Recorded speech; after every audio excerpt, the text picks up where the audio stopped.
Halo guys, Random Channel kembali. Apa kabar kalian hari ini? Semoga sehat selalu dan mudah rezekinya. Kali ini Mimin akan menceritakan alur cerita dari film Yepadu. Film ini dirilis pada tahun 2014 yang disutradarai oleh Pamsi Paidipali dan dibintangi oleh Allu Arjun dan Ram Charan. Akan tetapi di film kali ini Allu Arjun akan berperan singkat ya guys, dan yang lebih mendominan adalah Ram Charan sebagai pemeran utamanya. Dan sebelum lanjut ke alur ceritanya, dukung terus channel Mimin ya dengan cara like, subscribe, dan nyalain tombol loncengnya. Dan Mimin juga mau ngingetin agar nonton filmnya terlebih dahulu karena film ini berisi konten full spoiler. Film Yepadu ini menceritakan tentang seorang pria yang lolos dari maut akibat pembunuhan berencana. Akan tetapi sebagian wajahnya rusak parah dan seorang dokter wanita berbaik hati menjalankan operasi wajah kepada pria tersebut. Dan pria tersebut memanfaatkan wajah barunya untuk membalaskan dendam kepada para penjahat yang dulu telah membunuh kekasihnya dan berusaha melenyapkan dirinya. Bagaimana keseruan kisahnya? Langsung saja kita ke alur ceritanya. Di awal film kita diperlihatkan dengan sekelompok orang yang sedang mengintimidasi sepasang suami istri. Orang-orang itu adalah orang suruhan mafia yang berkuasa di Visakhapatnam, dan mafia tersebut bernama Peru Bai. Orang-orang suruhannya bernama Deva orang kepercayaan Peru, Ajay adik Peru, dan inspektur oknum bernama Sravan. Dan ternyata mereka mencari anak gadis sepasang suami istri tersebut. Mereka diperintahkan oleh Peru untuk mendapatkan gadis yang ia inginkan. Akan tetapi keduanya berkata jika mereka tidak tahu keberadaan putrinya itu. Anak buah Peru mengancam akan membunuh orang tua gadis tersebut jika mereka berbohong. Kemudian mereka pun pergi meninggalkan rumah orang tua gadis tersebut. Setelah itu orang tua gadis tersebut masuk ke ruangan sebelah dan ternyata mereka menyembunyikan anak gadisnya di ruangan tersebut. Gadis itu bernama Depti. Saat itu ayah Depti berkata jika Depti mencintai pria lain, Depti harus pergi bersama pria tersebut karena ia tidak ingin anak gadisnya menjadi incaran seorang penjahat.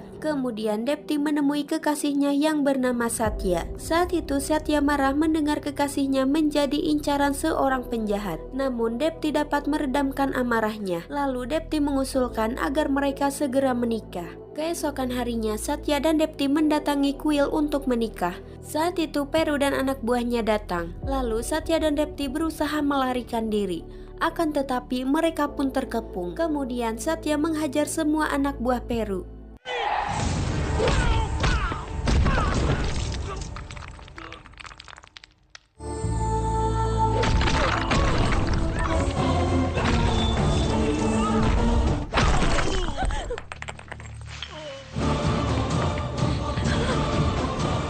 Di malam hari, Satya dan Depti berencana untuk pergi ke Hyderabad. Saat itu anak buah Peru melihat mereka berdua. Lalu ia memberitahukannya kepada Peru yang saat itu berada di rumah orang tua Depti. Mendengar hal tersebut, Peru pun marah. Kemudian ia membunuh orang tua Depti dengan sangat kejam. Tak lupa juga ia menyuruh Sravan untuk memalsukan kematian orang tua Depti.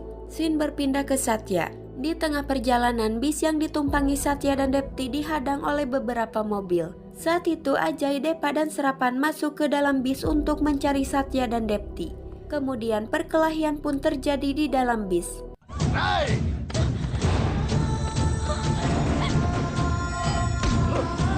Dan perkelahian pun terhenti saat Satya melihat Depti yang telah berada di genggaman Deva. Saat itu Satya memohon kepada Deva untuk tidak menyakiti Depti. Akan tetapi Deva tidak menghiraukannya dan langsung menggorok leher Depti. Satya yang tak berdaya pun ia ikut ditikam oleh Ajay. Kemudian mereka membakar bis tersebut untuk memastikan agar Satya tidak selamat. Keesokan harinya para petugas datang ke TKP. Mereka akan mengevakuasi korban kebakaran bis. Saat itu mereka menemukan Satya yang masih hidup. Kemudian mereka membawa Satya ke rumah sakit. Satya mengalami luka bakar hingga 70% dan dokter menemukan 24 tusukan di sekujur tubuh Satya. Dan hal itu membuat mereka tidak yakin jika Satya dapat selamat. Akan tetapi dokter Saila yakin jika Satya mempunyai keinginan untuk hidup. Maka dari itu ia bertanggung jawab untuk mengoperasi wajah Satya dan memperbaikinya dengan cara implantasi wajah.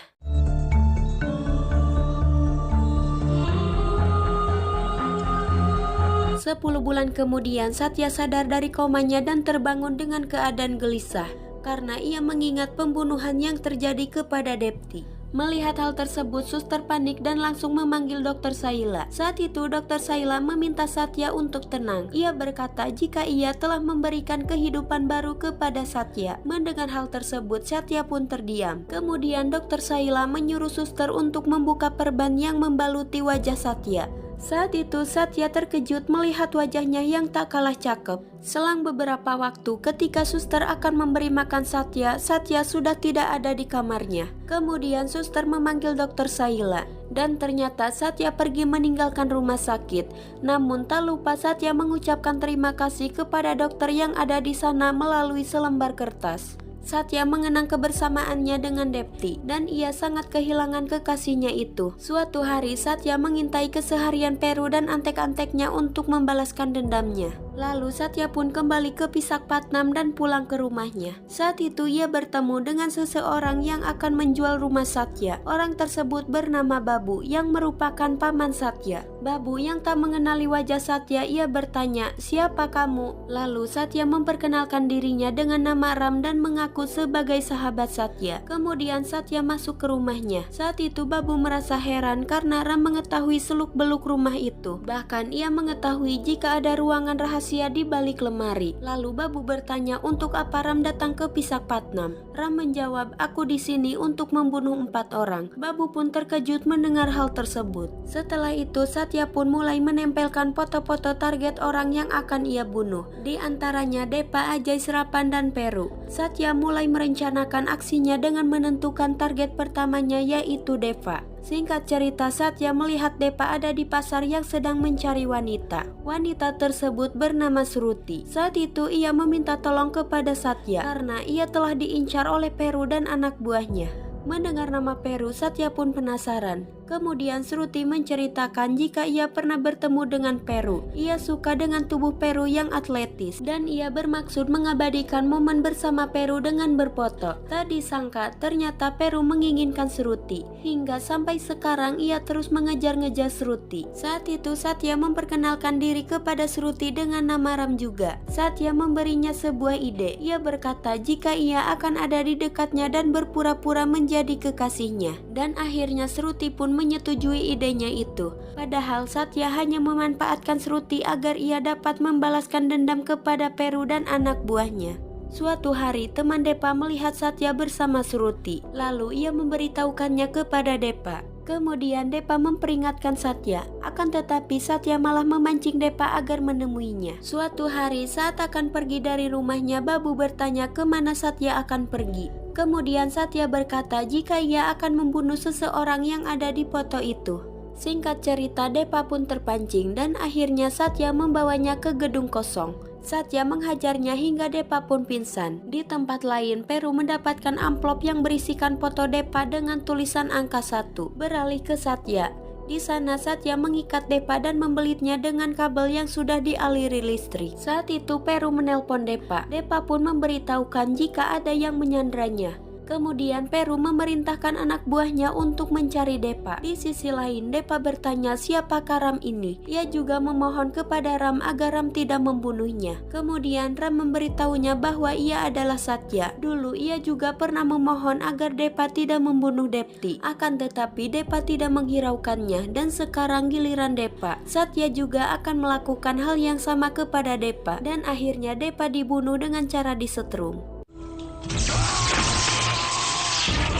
Singkat cerita, Peru telah menemukan Depa yang sudah menjadi mayat. Saat itu ia bingung dan bertanya-tanya siapa yang telah membunuh anak buahnya itu. Inspektur baik mengolok-olok Peru. Ia berkata jika si pembunuh adalah pembunuh yang pintar. Di sisi lain, Babu sedang menonton berita tentang tewasnya Depa. Saat itu ia teringat dengan perkataan Satya. Seketika ia juga menjadi takut kepada Satya. Suatu hari Satya berencana untuk memanipulasi Ajay agar jatuh cinta kepada Sruti. Dan lagi-lagi Satya memanfaatkan Sruti dan Babu. Sruti yang tidak tahu rencana Satya, ia pun berhasil dibodohi. Karena obsesinya menjadi seorang artis, Sruti dikenalkan dengan Babu yang berpura-pura menjadi seorang sutradara. Sruti yang percaya ia mengikuti saja semua arahan Babu. Babu meminta Sruti untuk berakting dengan seorang pria yang tidak dikenal. Dan pria itu adalah Ajay. Babu memerintahkan Shruti agar bisa memikat Ajay, karena jika itu berhasil Shruti akan dijadikan bintang terkenal. Saat itu Satya menemui Ajay. Ajay yang tidak mengetahui jika itu Satya, ia pun tidak curiga. Satya berkata jika Shruti jatuh cinta kepada Ajay. Ajay pun dibuat baper oleh Shruti dan menganggap jika Shruti benar-benar jatuh cinta kepadanya.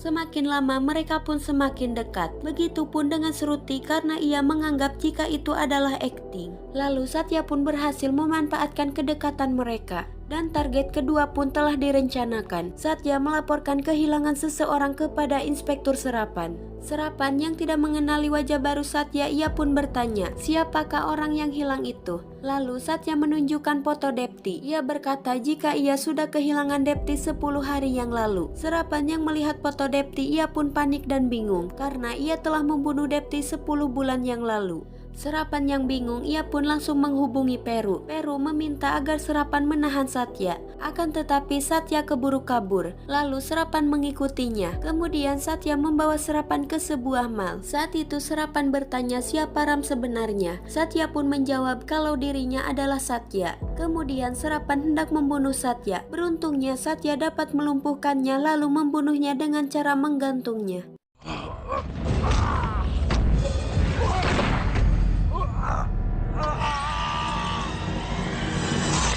Tak lama kemudian polisi datang ke TKP. Saat itu tubuh Serapan sudah tergantung. Lalu Inspektur Baik bertanya kepada para pengunjung siapa yang melihat pembunuhan tersebut. Di sana Satya mengancungkan tangannya. Kemudian Inspektur Baik menginterogasi Satya yang dikenalnya sebagai Ram. Ia meminta Satya agar membuat sketsa wajah pelakunya. Dan ternyata Satya menggambarkan wajahnya yang dahulu sebelum melakukan operasi. Setelah itu Inspektur Baik menunjukkan foto Serapan yang bertuliskan angka 2 kepada Peru. Dan hal itu membuat Peru terkejut. Lalu Inspektur Baik memperlihatkan sketsa wajah Satya. Akan tetapi Peru berpura-pura tidak mengenalinya di hadapan Inspektur Baik itu. Setelah mengetahui hal tersebut, Peru mendatangi rumah Satya. Di sana ia mengintimidasi Babu dan Satya karena Peru mengetahui jika Satya yang ia kenal sebagai Ram yang membuat sketsa wajah Satya. Saat itu Ram memanipulasi Peru dengan sandiwaranya. Ia berkata jika Satya pernah memberitahunya bahwa target berikutnya adalah Peru. Mendengar hal tersebut Peru pun marah. Ia meminta Ram agar menghubunginya jika mengetahui informasi tentang Satya. Babu yang boloho hanya tersenyum menyaksikan sandiwara Ram karena ia tahu jika sebenarnya Ramlah yang telah membunuh Depa dan Serapan. Akan tetapi Babu tidak bisa berkata apa-apa karena ia juga takut kepada Ram. Suatu hari Ajay baru mengetahui jika Shruti adalah gadis yang dikejar Peru kakaknya. Sedangkan Satya telah mengirimkan foto Ajay dan Shruti kepada Peru untuk mengadu domba mereka berdua. Peru memancing Ajay untuk mengatakannya. Akan tetapi Ajay tidak berani mengatakannya. Singkat cerita, Ajay bertemu dengan Satya. Di sana ia curhat kepada Satya. Saat itu Satya meyakinkan Ajay agar membunuh Peru dengan diiming-imingi agar ia bisa mendapatkan Shruti sepenuhnya dan menggantikan kekuasaan kakaknya itu. Kemudian Ajay pun pulang. Saat itu ia mendatangi kamar Peru dan menembaki ke arah tempat tidur Peru. Namun yang ia tembak bukanlah Peru, melainkan hanya sebuah bantal. Dan ternyata Peru berada di belakang Ajay. Saat itu Ajay meminta maaf kepada Peru. Akan tetapi Peru merasa kecewa kepada Ajay karena ternyata adik yang ia sayangi berniat membunuh dirinya hanya karena satu wanita. Padahal jika Ajay jujur, Peru rela melepas 10 gadis sekalipun untuk Ajay. Akan tetapi sekarang Peru sudah tidak percaya lagi dengan Ajay. Kemudian ia menyuruh anak buahnya untuk membawa Ajay pergi jauh dan membunuhnya. Dan ia meminta kepada anak buahnya agar tidak ada yang menghidupkan ponselnya ketika mereka sedang mengeksekusi Ajay. Setelah itu Peru meratapi kesedihannya. Ia tak menyangka jika adiknya sendiri berani mengkhianatinya. Saat itu ia melihat sebuah amplop dan saat dibuka amplop tersebut berisikan foto Ajay yang dituliskan angka 3. Tak lama Satya menghubunginya. Ia berkata jika ini adalah Satya yang selamat dari maut. Ia juga mengakui jika ia yang telah membunuh Depa dan Serapan. Akan tetapi kali ini yang akan membunuh Ajay yang merupakan target ketiganya adalah kakak Ajay sendiri, yaitu Peru. Mendengar hal tersebut, Peru bergegas untuk menyelamatkan Ajay. Ia pun menghubungi anak buahnya. Akan tetapi semua itu percuma karena sesuai perintahnya semua anak buahnya tidak ada yang menyalakan ponselnya. Singkat cerita, saat Ajay telah terbunuh, Peru pun datang. Saat itu Peru menangisi kematian Ajay. Tak lama Satya menghubunginya kembali. Satya berkata jika itulah yang ia rasakan dulu, di mana ia pernah melihat orang yang ia cintai mati di depan matanya sendiri. Mendengar hal tersebut, Peru sangat marah. Ia menantang Satya untuk bertemu. Kemudian Peru mencari Satya ke sebuah bar. Di sana ia bertemu dengan Shruti. Satya yang saat itu ada di sana berpura-pura tidak mengenali Shruti. Peru juga tidak mencurigai Satya yang ia kenal sebagai Ram. Peru berteriak agar Satya menunjukkan batang hidungnya. Kemudian Satya yang berada di belakang menghubungi Peru. Dan saat Peru membalikan badannya, ia baru sadar jika Ram adalah Satya. Shruti pun merasa heran dengan semua yang terjadi. Kemudian Satya menghajar dan membunuh Peru.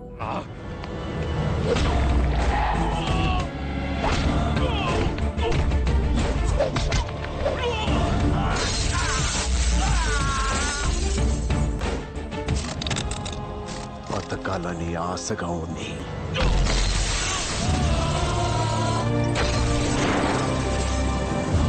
Setelah itu Satya meminta maaf kepada Shruti. Akan tetapi Shruti memotong pembicaraan Satya. Ia malah berterima kasih karena Satya telah menyelamatkannya dari Peru. Kemudian Satya meninggalkan tempat tersebut. Di sisi lain, mayat Peru ditemukan oleh Inspektur Baik dan Satya meninggalkan sketsa wajahnya dulu di atas mayat Peru.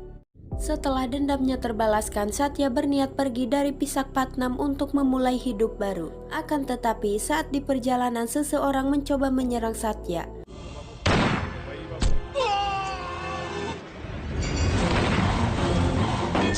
Dan kita sebut saja dia dengan nama Dudung. Lalu orang tersebut pun melarikan diri. Kemudian Satya mengejarnya. Saat bersembunyi, Dudung menghubungi seseorang. Ternyata yang ia hubungi adalah seorang menteri yang bernama Rao. Saat itu Dudung memberitahukan bahwa Cara masih hidup. Menteri pun terkejut mendengar hal tersebut. Kemudian ia memerintahkan Dudung untuk menghubungi Dharma. Dan Dharma yang mendengar hal tersebut ia lebih terkejut. Karena bagaimana mungkin Charan yang sudah ia bunuh ternyata masih hidup. Akan tetapi persembunyian Dudung diketahui oleh Satya. Kemudian ia kembali mengejarnya. Akan tetapi saat itu Satya dihadang oleh antek-antek Dudung. Kemudian pergelutan pun terjadi.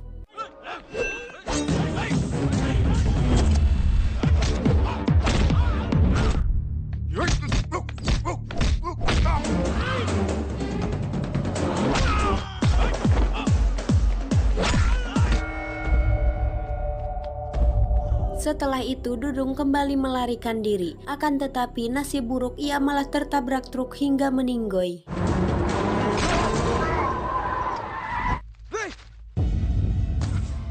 Saat itu Satya merasa heran kenapa si Dudung ini mau membunuhnya, sedangkan ia tidak mengenalinya. Dan ketika Satya melihat ke arah cermin, ia baru menyadari jika si Dudung ini mengincar orang yang wajahnya kini ia miliki. Setelah menyadari itu semua, Satya menghubungi Dr. Saila. Kemudian mereka pun bertemu. Saat itu Satya bertanya apa sebenarnya yang terjadi. Kemudian Dr. Saila memberitahukan rahasia tentang wajah yang ia berikan kepada Satya. Dan ternyata wajah itu adalah wajah anaknya yang bernama Charan. Dr. Saila pun menceritakan jika Charan adalah anak semata wayangnya. Ia seorang mahasiswa di kampus yang berada di Hyderabad. Ia juga mempunyai banyak teman, di antaranya Dahlan, Diki, dan Wahyu. Saat itu kekasih Charan yang bernama Manju mendatangi rumahnya. Dr. Saila sempat cemburu kepada Manju karena ia takut jika Charan lebih mencintai Manju daripada ibunya. Bahkan Dr. Saila bertanya jika mereka sudah menikah, Charan akan lebih sayang siapa, dirinya atau Manju. Akan tetapi dengan bijaknya Charan berkata jika ia tidak peduli ibunya ingat atau tidak, tapi ia selalu melihat ibunya di mata Manju. Mendengar ucapan Charan, ibunya pun tersenyum dan menyetujui hubungan mereka berdua. Namun kebahagiaan mereka terganggu dengan adanya sebuah berita di koran yang membuat nasib Charan berubah. Seorang wartawan memberikan kabar tentang kawasan kumuh yang diincar oleh pengusaha yang melibatkan menteri dan Dharma. Dharma adalah orang yang berpengaruh di wilayah tersebut. Ia dikenal dengan kekejamannya yang tak pernah pandang bulu. Mendengar berita itu, menteri menemui Dharma yang sedang menyuapi anaknya yang disabilitas. Saat itu menteri menanyakan pengaruh Dharma di wilayah itu. Kemudian Dharma memerintahkan anak buahnya untuk membunuh wartawan tersebut. Ternyata wartawan tersebut tinggal di kawasan kumuh itu. Kebetulan Wahyu teman Charan juga tinggal di sana. Semua orang ketakutan saat anak buah Dharma menusuk wartawan tersebut hingga sekarat. Dan semua orang juga tidak bisa menolongnya karena mereka takut dengan kekuatan yang Dharma miliki. Saat itu Charan datang dan ia melihat wartawan yang sekarat. Saat itu Charan ingin menolong wartawan tersebut, akan tetapi teman-temannya menghalanginya dan pada akhirnya wartawan itu pun menghembuskan napas terakhirnya. Lalu anak wartawan itu pun menangis melihat ayahnya yang telah tewas. Charan juga tidak tega melihat semua yang telah terjadi. Di malam hari, anak buah Dharma kembali mendatangi kawasan kumuh tersebut. Saat itu, ia memerintahkan semua orang yang ada di sana untuk menandatangani sebuah berkas bahwa mereka bersedia meninggalkan tempat tersebut dan menyerahkannya kepada Dharma. Mereka yang ketakutan hanya bisa pasrah dan tidak bisa berbuat apa-apa selain menurutinya. Mereka pun menandatangani berkas tersebut. Saat itu Wahyu pulang bersama Charan dan teman-temannya. Lalu ayah Wahyu menceritakan semuanya kepada mereka. Mendengar semua itu, Wahyu tidak terima jika ia harus meninggalkan tempat tersebut karena tempat itu adalah tanah kelahirannya. Wahyu pun merasa sedih dan takut. Lalu Ram membangkitkan nyali Wahyu agar ia berani. Akan tetapi ayah Wahyu berkata jika dunia Charan berbeda dengan dunia mereka yang tinggal di kawasan kumuh tersebut. Ia juga meminta Charan agar segera pergi dari sana. Singkat cerita, Wahyu terus teringat dengan perlakuan Dharma. Keesokan harinya ia mendatangi Dharma sendirian. Di sana ia memohon agar Dharma tidak merebut tanahnya. Akan tetapi Dharma tak mau mengalah dan membuat Wahyu menjadi marah. Wahyu berkata, mungkin hari ini hanya aku yang berani mendatangimu, tapi nanti akan ada ratusan bahkan ribuan yang mendatangimu dan menghancurkanmu. Lalu apa yang akan kamu lakukan? Mendengar hal tersebut, Dharma pun marah. Kemudian ia membunuh Wahyu tanpa ampun dan membiarkan mayatnya tergeletak di halaman rumahnya.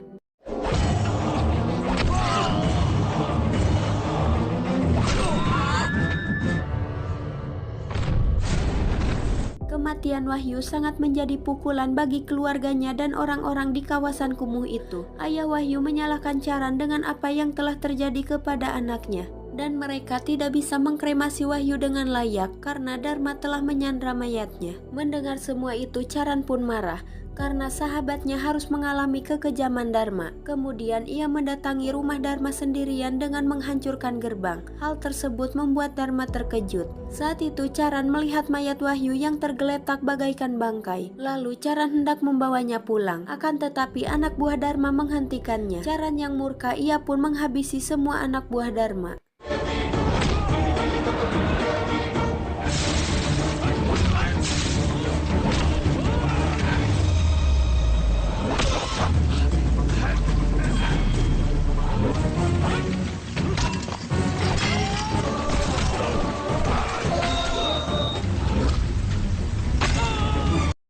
Dan ia hanya menyisakan Dharma. Saat itu Dharma sangat ketakutan melihat kemarahan Charan. Kemudian Charan membawa mayat sahabatnya dan menyerahkannya kepada keluarganya. Dan pada saat itu mereka melihat harapan di dalam diri Charan. Lalu mereka mengkremasi Wahyu dan membakar surat-surat yang telah mereka tanda tangani. Dharma yang mendengar hal tersebut, ia pun marah dan membuat rencana untuk menjebak Charan. Dharma menyuruh anak buahnya untuk mengobrak-abrik kawasan kumuh itu. Ia juga menyuruh anak buahnya untuk menyandra ibu Charan dan maju di tempat yang berbeda. Lalu Dharma menghubungi Charan dan berkata mana dulu yang bisa Charan selamatkan. Charan pun bingung dan memikirkan bagaimana caranya ia menyelamatkan mereka semua. Tak lama anak buah Dharma menghubungi Dharma. Ia memberitahukan jika Charan datang ke rumahnya dan bermain dengan anaknya. Dharma terkejut mendengar hal tersebut. Lalu ia menyuruh semua anak buahnya untuk menghentikan semuanya. Setelah itu Dharma menghubungi Charan. Saat itu Charan berkata jika Dharma sudah kalah karena sebenarnya orang-orang di kawasan kumuh itu tidak takut kepada Dharma.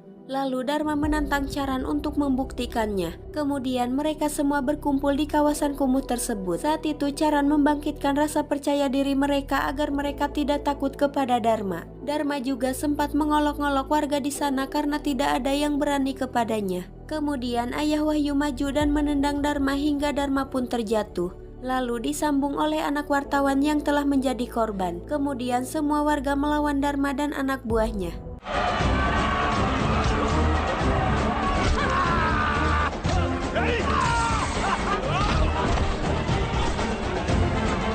ketika Dharma hendak dibunuh, Charan menghentikannya. Ia memberikan kesempatan hidup kepada Dharma dengan memperingatkannya agar tidak mengganggu kawasan tersebut. Dan Dharma pun pergi dari tempat tersebut secara terhina. Setelah itu, Ayah Wahyu berterima kasih kepada Charan atas apa yang telah Charan lakukan, dan ia juga berjanji akan melawan Dharma meski apapun yang terjadi. Lalu Charan pun memeluk Ayah Wahyu dengan penuh kasih sayang. Di tempat lain, pengusaha mendesak Dharma karena ia telah membayar Dharma untuk kawasan itu. Akan tetapi Dharma gagal dan pengusaha itu pun meminta ganti rugi. Kemudian pengusaha itu pun pergi. Saat itu menteri menyarankan agar Dharma membunuh Charan. Lalu Dudung memberitahukan jika Charan akan pergi ke Pisakpatnam untuk menghadiri pernikahan temannya. Dan pada saat itulah Dharma menyuruh anak buahnya untuk mengepung Charan. Di tempat lain, Charan dan temannya Diki sudah menghadiri pernikahan temannya dan mereka akan kembali ke Hyderabad.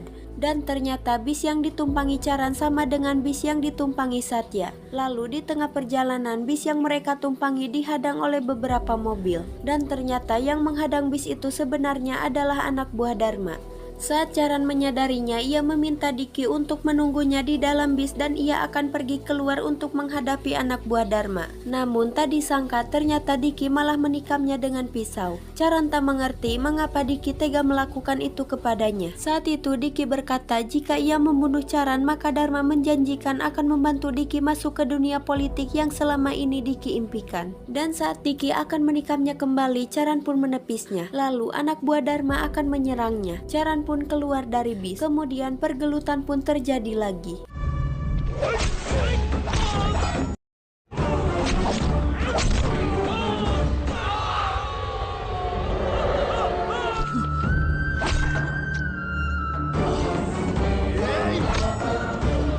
Saat itu Charan tidak tega untuk membunuh Diki karena ia tidak ingin melukai sahabatnya sendiri. Lalu Dharma menikam Charan dari belakang. Charan pun berbalik dan masih mengolok-olok Dharma. Akan tetapi Diki yang tak tahu terima kasih, ia malah menikam kembali Charan dari belakang hingga Charan pun meninggal. Setelah itu Dharma mengirimkan mayat Charan kepada ibunya. Dr. Saila sangat terpukul dengan kepergian anaknya. Akan tetapi saat bersamaan ia melihat tubuh Satya yang masih menginginkan kehidupan. Dan akhirnya Dr. Saila memberikan wajah anaknya itu kepada Satya dengan maksud untuk mempertahankan harapan orang banyak. Namun saat Dr. Saila akan memberitahu Satya, Satya malah keburu pergi dari rumah sakit. Setelah mendengar cerita Dr. Saila, Satya mengunjungi kawasan kumuh itu. Di sana ia mendapati orang-orang yang sangat senang dengan kedatangannya. Mereka berkata jika mereka menunggu kedatangan Charan, dan apapun yang terjadi mereka selalu mengingat kata-kata Charan meskipun mereka kehilangan segalanya. Saat itu anak buah Dharma mendatangi kawasan kumuh tersebut dan mereka pun terkejut melihat Satya yang mereka pikir adalah Charan. Lalu mereka pun kabur dari tempat tersebut karena takut melihat Satya. Dan saat itulah Satya memutuskan untuk menjadi Charan dan memutuskan untuk membalaskan dendam atas kematian Charan. Suatu hari Satya melihat Diki yang sedang melakukan kampanye karena akan diadakan pemilihan atas namanya. Diki yang melihat Satya ia tak percaya karena Charan masih hidup. Lalu ia segera memberitahukannya kepada Dharma. Dan saat itu juga Satya telah berada di depan gerbang Dharma. Namun kali ini ia tak sendirian. Ia membawa ribuan penduduk yang selama ini Dharma tindas. Lalu semua penduduk membabi buta kediaman Dharma dan menyiksa semua anak buah Dharma.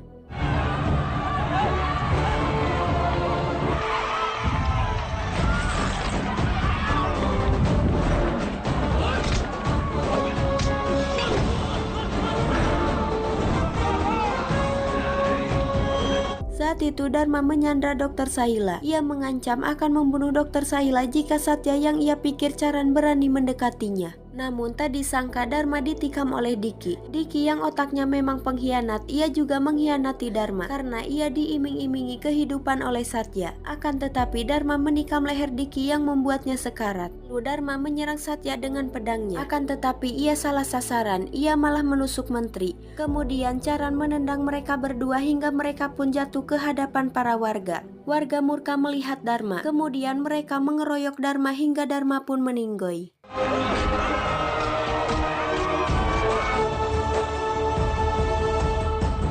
Setelah itu Satya merangkul Dr. Saila. Dr. Saila berkata jika ia mempunyai satu tanggung jawab lagi, yaitu Manju. Di akhir film Satya menemui Manju yang sedang berjalan sendirian dan film pun udahan. Cukup sekian untuk alur cerita film kali ini. Saya admin pamit undur diri dan sampai jumpa di video selanjutnya.